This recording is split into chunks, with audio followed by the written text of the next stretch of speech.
Break के बाद आप सभी का स्वागत है। तो हम बात कर रहे थे कैसे कोरोना का जो है वो लगातार जो है दायरा वो बढ़ता जा रहा है और कैसे हम इससे जागरूक रहकर जी सकते हैं, क्योंकि हमें अलर्ट रहना पड़ेगा, हमें अपनी सुरक्षा खुद को रखनी पड़ेगी। क्योंकि हम अगर सुरक्षित रहेंगे तो हमारा परिवार सुरक्षित रहेगा, हमारा परिवार सुरक्षित रहेगा तो हमारा मोहल्ला, और मोहल्ले से हमारा शहर, और शहर से हमारा पूरा देश इस कोरोना से जीतेगा।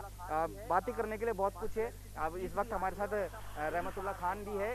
इनसे बात कर ले रही, क्योंकि ईद भी आ रही है और ऐसा पहली बार होगा जब सामूहिक रूप से जो है नमाज अदा ईदगाह पर नहीं की जाएगी। अच्छी बात यह है कि सभी अपने घर से नमाज अदा करेंगे। ये बात सही भी है कि भगवान अल्लाह हर जगह हर कण कण में मौजूद है, ज़रूरी नहीं हमें बाहर निकल कर नमाज अदा करना है। रहमत भाई, मुस्लिम समाज की एक अच्छी पहल है, उनसे बातचीत की और ये पहली बार संभवतः ऐसा पहली बार हो रहा है, क्योंकि कोरोना भी पहली बार ही आया, तो पहली बार हो रहा है। आप क्या कहेंगे? बिल्कुल दीपक, ये पहली बार हो रहा है। ऐसा पहली बार हो रहा है कि जब सामूहिक जो ईद की नमाज नहीं पढ़ी जाएगी और जुम्मतुल विदा, अभी जो शुक्रवार आएगा यानी इस जुम्मे की नमाज पढ़ी जाएगी, इसको जुम्मतुल विदा कहते हैं। यानी कि रमज़ान के महीने का आखिरी जुम्मा होगा। इस आखिरी जुम्मे में सबसे ज़्यादा भीड़ सामूहिक नमाज में सभी पढ़ते हैं। तो यानी एक बात ये कहा जा सकती है, ये जुम्मतुल विदा है, इसमें भी सामूहिक तौर पर नमाज नहीं पढ़ी जाएगी और ईद भी सामूहिक तौर पर नहीं पढ़ी जाएगी। और लॉकडाउन की सबको पालना करनी होगी, पहली बार हो रहा है। और सभी मुस्लिम समुदाय के लोगों से काफ़ी तमाम मुस्लिम धर्मगुरुओं ने और तमाम कई बड़े बुद्धिजीवी लोगों ने सब अपील भी की है कि इस ईद में सब अपने अपने घरों में रहे, चाहे जुम्मतुल विदा हो, चाहे रमज़ान का महीना हो, इसमें अपने अपने घरों में रहे, लॉकडाउन की पालना करें, सोशल डिस्टेंसिंग बनाए रखें। हम सुरक्षित रहेंगे तभी अपन घर में रहकर भी इबादत जो है कर सकते हैं। और ईद से पहले दीपक, जो कपड़े की खरीदारी होती है, जो भी कपड़ों की खरीदारी होती है, मिठाई की खरीदारी होती है, इस बार जिन्होंने भी मुस्लिम धर्मगुरु हो या फिर अन्य जो बुद्धिजीवी लोग, उन्होंने ये भी अपील की है कि इस बार ईद की खरीदारी नहीं करके वो जो पैसा है वो गरीबों में दें, ताकि उसका भी हमको सवाब मिलेगा। यानी हम जब मस्जिदों के गेट बंद हो गए, यानी तमाम जो धार्मिक स्थल है, चाहे मंदिर है, उनके गेट बंद हो गए, गुरुद्वारों के गेट बंद हो गए, जब अल्लाह ईश्वर भगवान हमको ये नहीं चाह रहा है कि वो हमारे मंदिर में आए, मस्जिद में आए, इस तरह की बीमारी हो गई है, तो हम सबको समझना चाहिए कि हमको घर में रहकर इबादत करनी चाहिए, अल्लाह को याद करना चाहिए, भगवान को याद करना चाहिए, ईश्वर को याद करना चाहिए और उनसे मन्नत मांगनी चाहिए कि हमारे ये जो बीमारी है, ये जो कहर बरपाया जा रहा है, इसको दूर किया जाए। और ईद को लेकर के विशेष करके जो मुस्लिम संगठन के जो मुस्लिम धर्मगुरु है, उन्होंने सभी से अपील भी की, कई बार अपील की है कि इस ईद को लेकर के तमाम जो सोशल डिस्टेंसिंग है वो बना रखे। समझदार लोग हैं, जनता समझदार है, वो प्रशासन का सहयोग करे। प्रशासन जो काफ़ी तमाम जो व्यवस्थाएं कर रही है, लगातार जो सरकार, राजस्थान सरकार लगातार व्यवस्थाएं कर रही है, ये जो दीपक है, इसको लेकर के तमाम जो मुस्लिम समुदाय उनसे बराबर जो अपील की जा रही है। रहमत भाई, रमज़ान चल रहा है, जयपुर के चार दीवारी क्षेत्र में कर्फ्यू भी लगा हुआ है और रमज़ान के दौरान फ्रूट चाहिए होता है, कुछ खरीदारी भी करनी होती है, तो वहाँ पर संभवतः ऐसा नहीं है। उनको भी, मुस्लिम समाज को भी कुछ हद तक कॉम्प्रोमाइज़ करना पड़ रहा है। तो क्या लगता है कि एक बड़ा चैलेंज है उनके सामने, क्योंकि इस वक्त अपने आप को भी बचाना है और जो अपना धर्म है वो भी पूरा करना है। तो क्या आप इस विषय पे क्या कहना चाहेंगे? और एक अपील भी आप कर दीजिए, क्योंकि आपके भी काफ़ी फॉलोअर्स है, आप बुद्धिजीवी है, कई लोग अपनी बात भी मानते हैं, तो आप क्या कुछ कहना चाहेंगे? बिल्कुल, ये रमज़ान का महीना है और चार दीवारी के अंदर जो रामगंज इलाके मुस्लिम तादाद ज़्यादा तादाद है, वहाँ पर सभी रोज़े रख रहे हैं, रमज़ान के महीने अपना जो इबादत कर रहे हैं। और उनको भी समझना चाहिए, जहाँ तक वो रोज़े रख रहे हैं, इबादत कर रहे हैं, उसमें फल फ्रूट्स जो सामान आना ज़रूरी होता है। प्रशासन उनकी पूरी तरह से हेल्प की जा रही है, हेल्प कर रही है, लेकिन उनको खुद को समझने की ज़रूरत है। तो इस बार जो इस कंडीशन में, इस चुनौती में हम सबको आगे बढ़ना होगा और इस कोरोना को ख़त्म करने के लिए हम सबको लड़नी पड़ रही है। और पूरी कंटिन्यू वो लड़ाई कोरोना के सामने रखें, यानी सोशल डिस्टेंसिंग बना रखें, बचाव में रहें। और ये सभी मुस्लिम समुदाय हो, सभी को समझने की ज़रूरत है। रमज़ान के महीने में इबादत कर रहे हैं और पूरा दिन रोज़े में रहते हुए शाम को जब जो इफ्तार किया जाता है, उस वक्त फल फ्रूट की शरबत की ज़रूरत होती है। यहाँ तक कि प्रशासन हेल्प की जा रही है, प्रशासन की तरफ से ला रहे हैं, पुलिस वाले जो है, तमाम जो पुलिस है वो जो ला करके दे रही है। फिर भी उसमें कहीं ना कहीं अपन को समझने की ज़रूरत है कि इस इतनी मुसीबत में, इतनी मुसीबत है, इसमें भी प्रशासन हमारी हेल्प कर रहा है, तो हमको समझने की ज़रूरत होगी और एक मैं एक विशेषकर मैं एक अपील करना चाह रहा हूँ सभी भाइयों से कि रमज़ान के महीने में इबादत करें, अपने घर में रहें, सोशल डिस्टेंसिंग बना रखें। ईद आ रही है, ईद में किसी भी प्रकार की खरीदारी नहीं करके जो पैसा बच रहा है वो अपना ज़कात का पैसा ज़कात में दें, गरीबों को दें, गरीबों की मदद करें। और इस बार ये पहली बार हो रहा है कि अपन नमाज एक साथ नहीं पढ़ पा रहे हैं, मस्जिदों के ताले लगे हुए, जब अल्लाह ताला मस्जिदों के ताले लगा दिए हैं और हम जब कोरोना इतनी बड़ी बीमारी आ गई है, इससे बचने के लिए हमको सोशल डिस्टेंसिंग बहुत ही ज़रूरी है। तो हम इस बार अपने आप को समझें और भीड़ में नहीं जाएं, ईद की नमाज घर में ही करें, जुम्मे की नमाज जो है वो भी घर में ही करें, और जो पैसा बच रहा है कि उसकी जो है गरीबों को मदद करें, गरीब को दें, दान दें, ज़कात दें। ज़कात हम मुस्लिमों पर फ़र्ज़ है कि ज़कात देना ज़रूरी है। जितना आप कमाते हैं उसका कुछ परसेंटेज, कुछ हिस्सा ज़कात में दिया जाता है, वो ज़कात दें। और ख़रीदार नहीं करें, क्योंकि ईद के लिए नया कपड़ा पहनना ज़रूरी नहीं है। ईद के लिए पाक कपड़ा, नमाज में भी पाक कपड़ा पहनना ज़रूरी है, यानी धोया हुआ कपड़ा होना चाहिए। नया कपड़ा पहनना कोई ज़रूरी नहीं है, नए जेवर लगाने, कुछ भी नया करना कोई ज़रूरी नहीं है। पाक होना चाहिए, पूरी बॉडी पाक होनी चाहिए, पूरा कपड़ा वो पाक होना चाहिए, तभी आपकी जो मन है वो पाक होना चाहिए, तभी आपकी इबादत अल्लाह कबूल करेगा। ये दीपक मेरा सबसे सभी मुस्लिम समुदाय के लोगों से मेरी विशेषकर अपील है। वाकई मन साफ़ होना चाहिए, मन साफ़ होता है तो आपको अल्लाह ज़रूर मिलता है। और नीरज जी भी हमारे साथ, हमारे सीनियर रिपोर्टर जो लगातार कोरोना की अपडेट जो है पल पल दे रहे हैं। नीरज जी, मेरा सवाल आपसे ये है कि जयपुर के अंदर सबसे पहले मुझे अच्छे से याद है, ओमान से एक शख्स आया था, उसने रामगंज में कोरोना दे दिया था, उसके बाद वहाँ पर कर्फ्यू लगा था। आज स्थिति ये है कि जयपुर में करीब 104 स्थानों पर कर्फ्यू लगा हुआ है। तो आप इससे अंदाज़ा लगा सकते हैं कि कितना खतरनाक है, और अब लॉकडाउन 4 में हम प्रवेश कर चुके, तो अब आगे कितना खतरनाक हो सकता है। कुछ लोग तो ऐसे निकल रहे हैं जैसे कि कोरोना खत्म हो गया। सरकार भी स्पष्ट कर चुकी है, जब तक ये प्रवासियों का आवागमन लगातार जारी रहेगा तब तक कोरोना के मामले सामने आते रहेंगे। अभी चूंकि संक्रमण काल चल रहा है, प्रवासी बाहर से यहाँ आ रहे हैं, यहाँ से बाहर जा रहे हैं। अभी आप देखिए, आज़ाद के अंदर 123 मामले सामने आ गए। लेटेस्ट आपको रिपोर्ट 2 बजे की रिपोर्ट बता दूं, 53 और कोरोना पॉजिटिव प्रदेश के अंदर मिल गए। आज सुबह 9 बजे की रिपोर्ट में 70 कोरोना पॉजिटिव मिले थे, और अब 53 और मिल गए, जिनमें जयपुर से 23 हैं, जोधपुर से 11 हैं, पाली से 6 हैं, उदयपुर से 16 हैं, सीकर से 7 हैं, राजसमंद से 10 हैं और जालोर से 1 है। आज 2 बजे तक 123 जो कोरोना पॉजिटिव हैं ये मिले हैं। प्रदेश में 5000 पार ये कर चुका है कोरोना, 5083 अभी तक के कोरोना पॉजिटिव हो चुके हैं। 128 मौतें कोरोना को लेकर के हो गई हैं। और जेल की बात करें तो सेंट्रल जेल से 12 और डिस्ट्रिक्ट जेल से 2, कुल 14 जो केस हैं वो अभी सामने आ चुके हैं। तो आप देख सकते हैं चिंताजनक हालात जो हैं वो प्रदेश के अंदर अभी भी बरकरार हैं। ऐसे में आज जो लोग ये सोच रहे हैं कि लॉकडाउन आज ख़त्म हो रहा है, ऐसा नहीं है। उनको अभी लॉकडाउन के हालात जो हैं, इसी तरह के हालात अपने मन के अंदर मान के रखने चाहिए। सरकार चाहे इसे एक्सटेंड करे या ना करे, माना ही जा रहा सरकार एक बार भी इसको एक्सटेंड करेगी, और उसके बाद में ये अगला जो जून का महीना आएगा तब से लॉकडाउन उठाया जा सकता है। लेकिन जो वर्ल्ड हेल्थ ऑर्गेनाइजेशन जैसी जो संस्थाएं हैं, या फिर विश्व भर में जो एक्सपर्ट्स की राय है उसके मुताबिक और चिकित्सकों के मुताबिक ये कहना बिल्कुल ठीक है कि कोरोना की स्थिति जो है अभी मिटी नहीं है, और आगे अलग अलग वेरिएंट्स में आ सकता है। तब तक जब तक इसका कोई टीका या प्रॉपर इलाज ना बन जाए, अभी केवल लक्षणों के आधार पर चिकित्सा हो रही है। और राजस्थान के अंदर या देश के अंदर लक्षणों वाले मरीज अब काफ़ी कम हैं, यानी 70 से 80% जो रोगी आ रहे हैं वो बिना लक्षणों के आ रहे हैं। ऐसे में हमें खुद की अपनी सावधानी जो है वो रखना ज़रूरी है, और सोशल डिस्टेंसिंग की पूरी पालना करना ज़रूरी है। आने वाले समय में भी हम लगातार सोशल डिस्टेंसिंग की पालना करें, यही एहतियात जो है ख़ास तौर पे हमें रखनी होगी। इसके साथ ही स्वास्थ्य को लेकर के अनदेखी किसी प्रकार की ना करें, ये भी हमारा फ़र्ज बनता है। हमारी खुद की सेहत जो है उसके साथ ही दूसरे की सेहत भी जुड़ी हुई है, हमारे परिवार की, हमारे समाज की सेहत जुड़ी हुई। जी नीरज जी, एक बात यह है कि नरेंद्र मोदी ने कहा था लॉकडाउन 4.0 ज़रूर होगा और अच्छे से होगा, लेकिन नए रंग रूप में होगा। आज से सूत्रों के हवाले से खबर मिल रही है कि आज शाम तक, रात तक जो है गृह मंत्रालय का जो है वो आदेश आ सकता है, और यहाँ पर राज्य सरकार भी आदेश निकाल सकती है। तो आपको क्या लगता है कि किस तरह का लॉकडाउन 4.0 हो सकता है? क्या क्या छूट मिल सकती है, क्या क्या रियायत यहाँ पर दी जा सकती है? देखिए, सरकारों को तो चाहे राज्य की सरकार हो या केंद्र की सरकार हो, सभी को अर्थव्यवस्था चलानी है। देश की आर्थिक हालत खराब है, जान के बाद अब जहान की भी बात कर दी गई है। इससे आप अंदाज़ा लगा सकते हैं सरकार का इशारा किस ओर है। हर्ड इम्यूनिटी विकसित करने की ओर सरकार शायद कदम बढ़ा रही है, ऐसा लगता है, लेकिन इसमें कुछ % लोगों की बलि जा सकती है अगर वो अपना ध्यान नहीं रखेंगे तो। जैसा कि अमेरिका में, ब्रिटेन में पहले सोचा गया था, लेकिन वहाँ हालात बेहद चिंताजनक बन गए थे।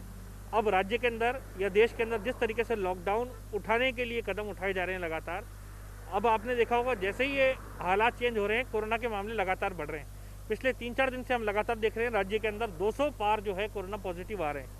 अब चाहे इनको प्रवासियों का नाम दे दिया जाए कि प्रवासियों की वजह से हो रहा है या जेल में कैदी आ रहे हैं, कुल मिला के कोरोना के संक्रमण की स्थिति लगातार बनी हुई है। और ऐसे हालात जो कि लॉकडाउन के समय जब कोरोना फुल चरम में स्टार्टिंग में था तब ऐसी हालत नहीं थी, अब हो रही है। यानी कि अभी जो है अभी पीक पे आना बाकी है। इस चीज़ को हमें गांठ बांध लेना चाहिए। सरकारों को तो पैसा चाहिए ताकि अर्थव्यवस्था चलाई जा सके, देश चला। सरकार चुनी क्यों जाती है? वो रेवेन्यू जो होता है उसके जरिए आम जनता के अंदर विभिन्न योजनाओं का इम्प्लीमेंटेशन करती है। लोगों का पेट भरे, लोगों का रोजगार चले, ये भी सरकार को ध्यान रखना है। ऐसे में सरकार तो इस लॉकडाउन को खोलने के लिए काफ़ी डील इसके अंदर देने जा रही है। ये जो नेक्स्ट लॉकडाउन भी जो होने वाला है इसमें भी काफ़ी रियायतें मिलेंगी और काफ़ी छूट मिलेगी। बहुत सारे ऐसे उद्योग हैं, कल कारखाने हैं या दुकानें हैं जो कि खुलने की और अनुमति मिलेगी, जैसा कि 3 में देखा गया। लेकिन अब ये सबसे ज़्यादा सजग होने का पीरियड है, क्योंकि यहीं से लापरवाही की शुरुआत ना हो जाए। इसलिए अब आम लोगों की मेन जो जिम्मेदारी है वो शुरू होती है कि हम सतर्कता रखें और सावधानी रखें। और इसके अलावा ये नीरज जी बता दीजिए, आप मेडिकल भी देखते हैं, आयुर्वेद अपना होम्योपैथिक अपना अलग वर्चस्व रखता है और अभी दवाई वैक्सीन तो बनी लेकिन इम्यूनिटी अपन बढ़ा सकते हैं। तो आम पब्लिक को इस वक्त घर में जो रहते हैं उनको क्या कुछ खाना चाहिए, किस तरह से वो अपनी इम्यूनिटी सिस्टम बूस्ट कर सकते हैं? एक्सरसाइज तो करनी है ही, और इसके अलावा क्या कुछ उनको छोटा मोटा जो है वो ध्यान देना है? दवाइयों की अगर बात करें तो मेरा ये फील्ड भी है और मैंने काफ़ी इस पर स्टडी की है। ये शायद ये बुलेटिन छोटा पड़ जाए, लेकिन मैं आपको बताना चाहूँगा आयुर्वेद के अंदर हमारा प्राचीन विज्ञान है आयुर्वेद, उसके आधार पर बाकायदा चिकित्सा प्रणाली जो है वो केंद्र सरकार से मान्यता प्राप्त है। भारत के अंदर आयुर्वेद काफ़ी फला फूला भी है। इसी तरीके से होम्योपैथी का भी अपना एक विज्ञान है। हालांकि एलोपैथी के ज़्यादातर जो लोग हैं होम्योपैथी विज्ञान को नहीं मानते हैं। इसके अलावा यूनानी, नेचुरोपैथी, इस तरह की बहुत सारी चिकित्सा है। आयुर्वेद की बात करें तो ये कोरोना संक्रमण की बात जहाँ तक की जाती है, सबसे पहले ये गले में या नाक के अंदर जाता है। केंद्र सरकार ने भी लगातार इसको लेकर के कई ट्वीट करें। आयुष मंत्रालय की ओर से गाइडलाइन निकाली गई है। यदि हम जो तिल का तेल होता है 2-2 बूंद दोनों नाकों के अंदर, जो नासिका छिद्र होते हैं, इसमें तिल का तेल या नारियल का तेल या देसी घी अगर दोनों नाकों के अंदर हम नासिका छिद्र के अंदर डाल लें तो हमारी नाक सुरक्षित रह सकती है। दूसरी बात, उसी तेल से या घी से अगर हम 1-1, 2-2 चम्मच मुंह में लेकर के उससे कुल्ला कर लें, 2-3 मिनट तक मुंह के अंदर घुमाएं, गले के अंदर घुमाएं और उसके बाद में गरगल कर लें, पानी से गरारे कर लें, तो हमारा ये गला और ये ठीक रह सकता है। क्योंकि बताया जाता है कोरोना का जो संक्रमण है वो होने से पहले नाक में या गले में ठहरता है और उसके बाद पहले उस जगह को संक्रमित करता है, फिर धीरे धीरे वो फैलता है अंदर। उससे पहले उस पीरियड के अंदर अगर उस वायरस को हटा दिया जाए तो काफ़ी हद तक बचाव संभव है। इसी तरीके से आयुर्वेदिक काढ़ा, जो कि आयुर्वेद विभाग ने काढ़ा बनाया है जिसमें बहुत सारी औषधियाँ हैं। जैसे हमारी औषधि है एक नीम गिलोय, नीम का जो चाहे नीम का रस अलग से ले लें, गिलोय ले लें, या नीम पर चढ़ी हुई बेल गिलोय की मिल जाए तो बेस्ट है। तो नीम गिलोय इस प्रकार की चीज़ें हैं। इसके साथ ही संजीवनी वटी आती है एक, वो काफ़ी अच्छी इफेक्टिव जो है इसके अंदर है।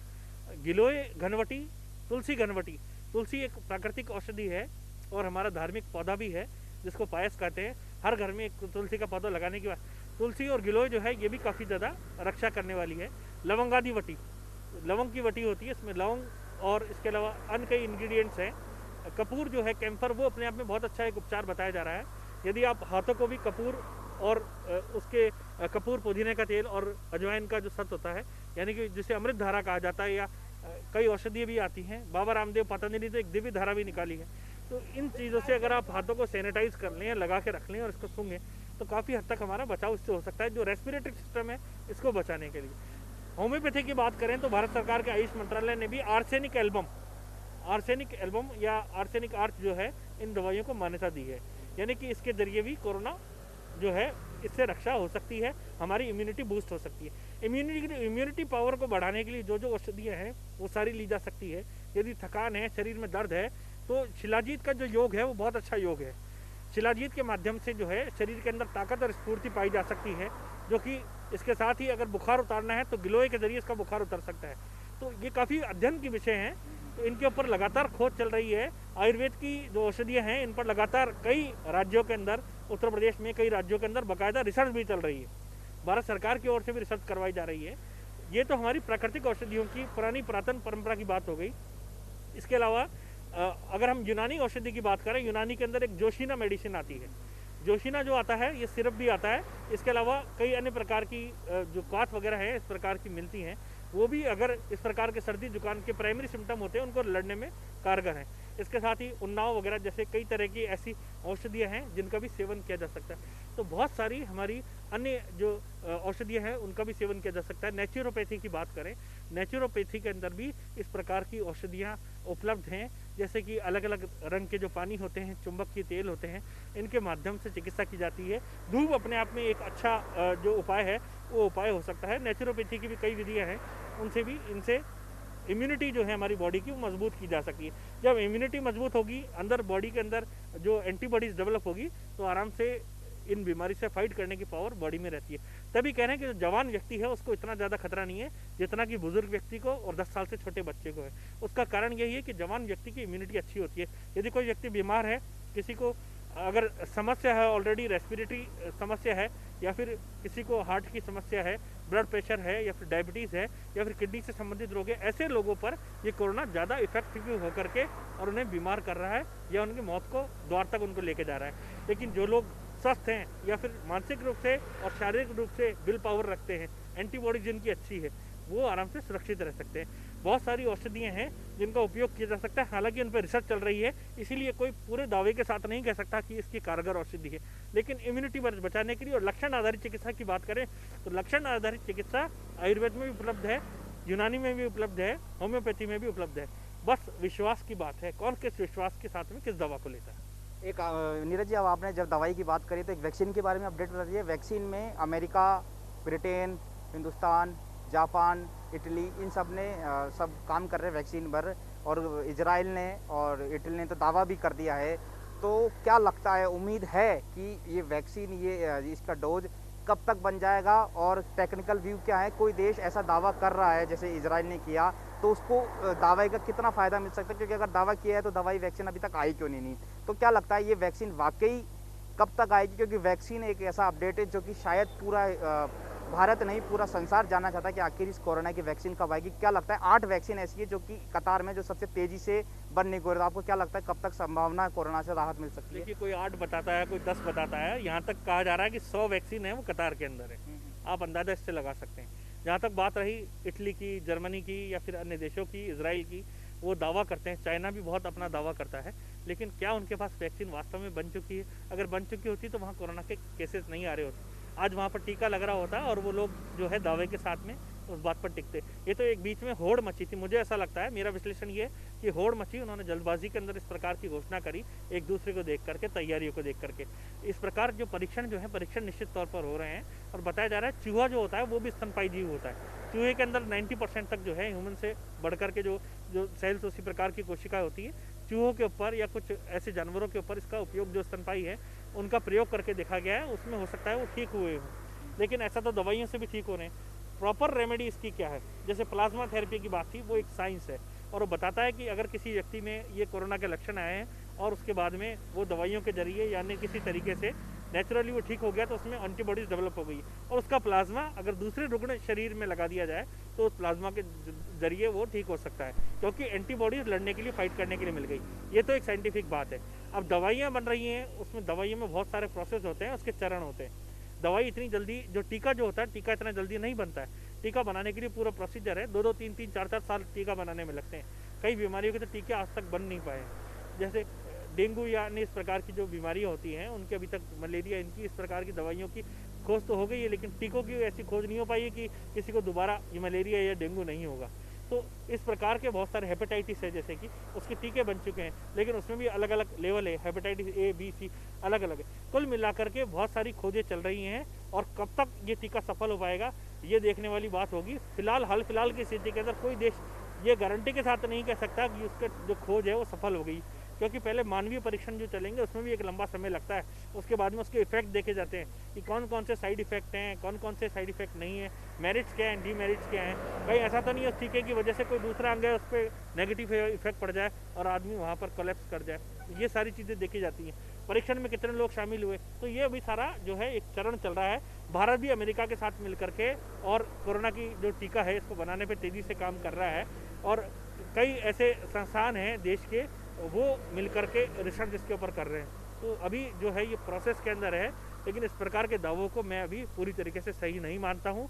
ये बहुत जल्दबाजी थी, इस प्रकार की घोषणाएं मीडिया के जरिए करना हो सकता है लोगों को दिलासा देने के लिए की गई हो, या फिर इसलिए की गई हो कि हम अंडर प्रोसेस हैं अभी और लगातार प्रक्रिया जारी है, या अपने आप को उन्नत दिखाने की एक कोशिश भी हो सकती है।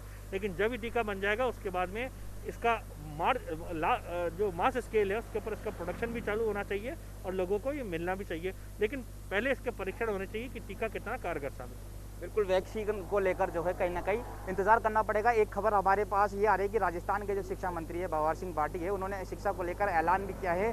क्या कुछ ऐलान किया है, एक बार बातचीत करने के लिए हमारे साथ संवाददाता रहमतुल्लाह खान है। रहमतुल्लाह खान, क्या अपडेट आ रही है आपके पास?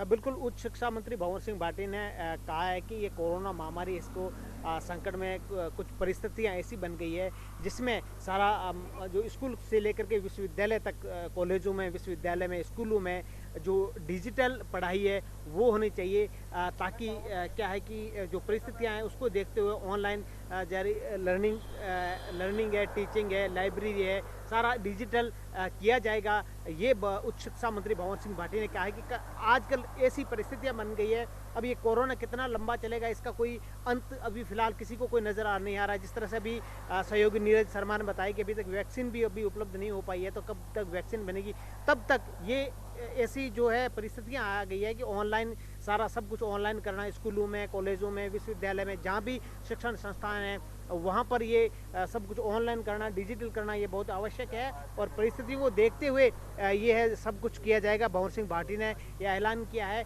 वो ये किया जाएगा। अभी इसमें थोड़ा सा वक्त लगेगा, लेकिन ये ज़रूर इसको लेकर के कहीं ना कहीं सरकार इसको यानी पैटर्न को मॉडिफाई करेगी।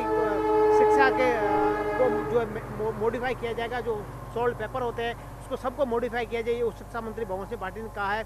और साथ ही दूसरी बात ये भी कहना चाहूँगा, जो यूनिवर्सिटी की, कॉलेजों की परीक्षाएं, इसको लेकर के अभी 2 दिन पहले उन्होंने बयान दिया था कि ये पहले उन्होंने कहा था कि 1 जून से जो है परीक्षाएं शुरू हो जाएगी, लेकिन अभी तक कोरोना की स्थिति को देखते हुए फिलहाल अभी उन्होंने ये भी कहा है कि 10 से 15 जून के बाद में अगर इसकी परिस्थिति को देखते हैं क्या कुछ होता है, तब बाद में मालूम चल पाएगा कि हम कितना इस परीक्षा को कहाँ कब तक हम करवाएंगे। फिलहाल इसी को लेकर संशय पूरा बना हुआ है। जब तक ये कोरोना ये इससे नहीं निपटते हैं तब तक सारा संभव करना असंभव है। और आज भंवर सिंह भाटी ने जिसमें कहा है कि परीक्षाएं, कुछ ऐसी परीक्षाएं वो भी ऑनलाइन कुछ की जाए, जैसे बोर्ड की परीक्षाओं को छोड़ करके की जाए, ताकि क्या है कि स्कूल स्टूडेंट्स को भी सुविधा हो और लोगों कोरोना से बचना भी है, सोशल डिस्टेंसिंग रखनी है, सारी परिस्थिति को देखते हुए करना चाहिए। साथ में इसी के साथ साथ श्रमिकों की बात करेंगे, लेकिन इस बात को पूरा कर दें कि इसको देखते हुए भंवर सिंह भाटी ने पूरा जो ऐलान लिया है, किस तरह से शिक्षा को ऑनलाइन डिजिटल के रूप में बढ़ावा दिया जाए, ताकि सोशल डिस्टेंसिंग भी हो, कोरोना से बचाव भी हो। और इसको लेकर के भंवर सिंह भाटी ने पूरी तरह ऐलान किया, लेकिन अब इसको कब ऑनलाइन करेंगे उसमें थोड़ा सा समय लगेगा। दीपक, एग्ज़ाम, बच्चों का एग्ज़ाम काफ़ी ज़्यादा नुकसान हो रहा है बच्चों को। क्या लगता है कि सरकार को कुछ ऐसा ऑप्शन रखना चाहिए जिससे जो बच्चों का एग्ज़ाम है वो पूरा हो सके, क्योंकि ये भी संभव नहीं कि जो एग्ज़ाम बच्चे उनको वैसे ही पास कर दिया जाए बिना एग्ज़ाम के, ये भी संभव नहीं। बिल्कुल, ये कुछ दिन पूर्व शिक्षा मंत्री गोविंद सिंह डोटासरा जो स्कूलों के एग्ज़ाम है, जैसे बोर्ड को छोड़ करके उनको आगे एक्सटेंशन करके यानी उनको क्रमोन्नत कर दिया है, उनको अगली कक्षा में ले लिया गया है। और कुछ एग्ज़ाम जैसे बोर्ड के एग्ज़ाम है, अभी इसको लेकर के स्थिति संशय बनी हुई है, कब ज़रूर 10वीं 12वीं के बोर्ड के एग्ज़ाम है और कुछ कॉलेजों के एग्ज़ाम है, विश्वविद्यालय के एग्ज़ाम है, इसको लेकर के अभी तक स्थिति साफ नहीं हो पाई है। जब तक ये कोरोना की दिनों दिन ये कोरोना के पॉजिटिव केस जो है बढ़ते जा रहे हैं, साथ ही अन्य राज्यों के प्रवासी राजस्थान जो श्रमिक है आ रहे हैं, उन वो आने से बड़े हो, यानी कुल मिलाकर के पॉजिटिव केस बढ़ रहे हैं, उस पर भी अभी स्थिति जो है पूरी क्लियर नहीं हो पाई है कि सरकार क्या करेगी। लेकिन फिलहाल 10 से 15 जून तक इन एग्ज़ामों को सरकार ने टाल दिया है। और दूसरी हम श्रमिकों की बात करें तो श्रमिक लगातार अब तक यानी कि 6 लाख श्रमिक आ चुके हैं राजस्थान में। राजस्थान से बाहर जाने वाले श्रमिक वो तकरीबन 1,35,000 श्रमिक जा चुके हैं। जो श्रमिक आए हैं वो अपने गाँव में जा रहे हैं। मुख्यमंत्री अशोक गहलोत ने सबको आदेश दे रखा है, सरकार प्रशासन अधिकारियों को आदेश दे रखा है दे रखा है कि जो भी श्रमिक आते हैं उसको क्वारंटाइन में रखा जाए, उनको होम आइसोलेट किया जाए, और या फिर कोई ऐसी जगह हो वहाँ पर आइसोलेट किया जाए, उसको एक जगह रखा जाए 14 दिन तक, और उनमें से अगर कोई संदिग्ध पाया जाता है तो उसकी जांच की जाए, उसका सैंपल लिया जाए। ये मुख्यमंत्री अशोक गहलोत ने ऐलान किया है। उसके बाद में लगातार जो भी श्रमिक आ रहे हैं, गाँव में आ रहे हैं, उसको लेकर के तमाम स्थितियाँ हैं, वो लगातार प्रशासनिक अधिकारी पूरे लगे हुए हैं। और फिर हाल ही में मुख्यमंत्री अशोक गहलोत ने ये भी ऐलान किया है कि जिला स्तर पर कोरोना की जांच होगी, ये भी ऐलान किया है। तो अब जिला स्तर पर जांच भी शुरू हो जाएगी, और जिला स्तर पर जैसे जांच शुरू होगी, और ये भी कहा है कि प्रतिदिन 25,000 से ज़्यादा जो है लोगों की जांच होगी, ताकि जल्दी से जल्दी पूरे राजस्थान भर के जो जनसंख्या उनकी जांच हो जाए। ये लेकर के मुख्यमंत्री अशोक गहलोत ने ऐलान किया है। और अभी फिलहाल जो भी श्रमिक आ रहे हैं, लोगों में एक परिस्थिति ये भी बनी हुई है कि वो खाएंगे क्या, उनके पास पैसा नहीं है, लोग गरीब हैं, मजदूर लोग हैं, उनके आगे मजदूरी कैसे हो पाएगी, वो वापस कब जाएंगे, कब कोरोना खत्म होगा, कब वापस जहाँ पर वो अपनी मजदूरी करते वहाँ जाएंगे। इसको लेकर के जो राज्य सरकार ने ऐलान किया है कि गांव में उनको मजदूरी दी जाएगी। अब तक क्या होता था कि पंचायत में जो पंचायत का काम, ग्राम पंचायत का काम होता था, जो सरपंच काम करवाता था, वो एक टेंडर प्रक्रिया इनकी होती थी। वो टेंडर कौन लेता है, गांव का ले हो या फिर गांव की बाहर की एजेंसी ले सकती थी। तब वो जाकर के अपने दूसरे मजदूर, अपने जो कहीं के भी मजदूर ला सकते थे, उनको लेकर के ये भी थी। लेकिन अब मुख्यमंत्री अशोक गहलोत ने यह ऐलान कर दिया है कि अब उसी गाँव के मजदूरों को सबसे पहले पंचायत वहीं के मजदूरों को जो है मजदूरी देगी, वो उनको काम देगी। उसके अलावा मनरेगा में भी मजदूरों को जो काम देने की ये भी प्रक्रिया मुख्यमंत्री अशोक गहलोत राज्य सरकार ने शुरू कर दी है। वैसा एक व्यापारी भी हमारे साथ है। वैसा समय की थोड़ी सी कमी है, एक बार व्यापार में बता दीजिए किस तरह से व्यापार पे जो है असर हुआ है। लॉकडाउन के अंदर आज लगभग 50 दिन हो गए, चौथा चरण लॉकडाउन का राज्य में स्टार्ट होने वाला है। व्यापारिक तौर पे यह है कि 2 महीने से बिल्कुल काम ठप पड़े हैं, और आने वाले टाइम में भी अभी कोई चांसेस नहीं लग रहा कि व्यापार उठ जाएगा। मोदी जी ने जो 20 लाख करोड़ रुपए की सहायता की घोषणा की है, उससे कुछ उम्मीदें जगी है, लेकिन वो भी कब तक होती है कोई पता नहीं है। और व्यापार ऐसा नहीं है, आज किसी भी इंडस्ट्री का ले लीजिए, फोटोग्राफी इंडस्ट्री का ले लीजिए, इवेंट इंडस्ट्री का ले लीजिए, किसी भी इंडस्ट्री का ले लीजिए, सारे के सारे व्यापार बिल्कुल ठप पड़े हुए हैं, और वापस उठने में इसमें को काफ़ी टाइम लगेगा। तो बिल्कुल व्यापार यहाँ पर ठप पड़ा हुआ है, सरकारें अपनी ओर से काम कर रही है। अब लॉकडाउन में छूट भी यहाँ पर दी गई है, कुछ लोग सड़कों पर निकल भी रहे, अपने काम से निकल भी रहे। तो जिम्मेदारी अब लॉकडाउन 4 में काफ़ी ज़्यादा बढ़ चुकी है सरकारों की, खुद आम जन की, क्योंकि बात सही है कि आप खुद सुरक्षित रहेंगे तो आपका परिवार सुरक्षित रहेगा, और उसके साथ साथ पूरा देश सुरक्षित रहेगा। तो हम भी अपने दर्शकों से अपील करते हैं कि अपना ख्याल रखें, क्योंकि आप अपना ख्याल रखेंगे उसके बाद ही देश का ख्याल रह पाएगा। उम्मीद करते हैं कोरोना हारेगा और हम जीतेंगे। और पल पल के न्यूज़ अपडेट के लिए न्यूज़ इंडिया आप देखते रहें। धन्यवाद।